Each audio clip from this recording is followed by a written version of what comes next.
More than 1,000 years, the resurrected Sith Empire advanced unchecked in deep space. All the while, we Jedi believed the Sith were extinct. Though several self-proclaimed Sith Lords challenged the Republic, they were all fallen Jedi, not true Sith. The true Sith were the biological descendants of the ancient red-skinned race native to Korriban. The true Sith were extinct, except those who fled into exile 900 years ago. The success of their reincarnated civilization is testimony to the dark genius of the Sith Emperor. But the dedication of the Imperial people must be acknowledged as well. In our brief glimpses into the Empire's secret history, one name stands out: Grand Moff Odile Viken, the founder of the modern Imperial military. As a child, Viken was one of the few hundred survivors who fled the carnage on Korriban at the end of the Great Hyperspace War. To escape their enemies, the Emperor led a small fleet of Sith ships in a hyperspace jump into uncharted regions.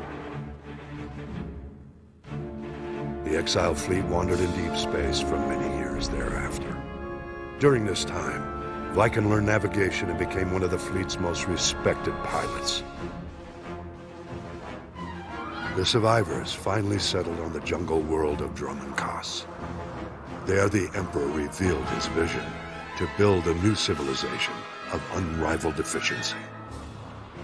And he promised his people vengeance. He promised them an empire destined to dominate the galaxy. An empire destined to bring about the Republic's destruction.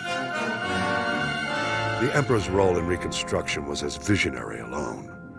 He said to have withdrawn into isolation and left the logistics to a newly formed Dark Council and to loyal Imperial leaders like Odile Viken. While the Dark Council debated long-term plans in the Sith power structure, the young Viken took on the monumental task of establishing order. Viken drafted every non-Force user of age into the new Imperial military.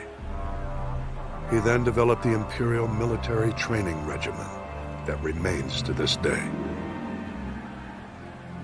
With his army well-trained, Viken led a campaign to carve a footprint into the wilderness of Dromund Kaas, to create room for the Empire's new capital to flourish.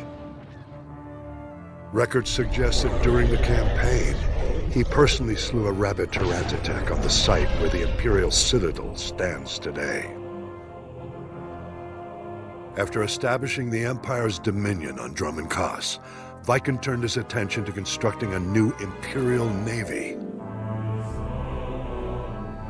Dividing his troops between engineering, mining, and manufacturing, he laid the groundwork for an ambitious plan: the creation of the Imperial Armada.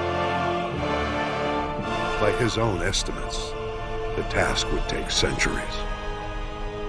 Viken knew he would never see even a fraction of his plan's success.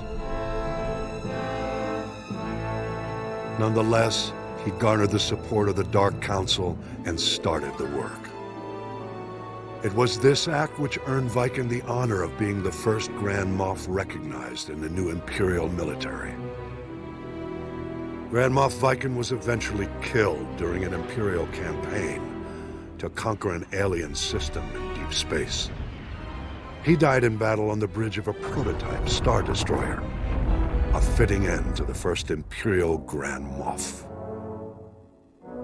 Though Viken was lost all those centuries ago, his plan and his name lived on to inspire countless generations who marched under the Imperial banner.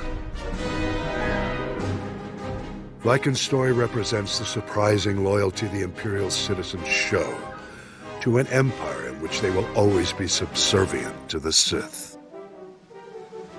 I believe the roots of this loyalty lie in the events of the Great Hyperspace War. I'll explain my theory in a subsequent report.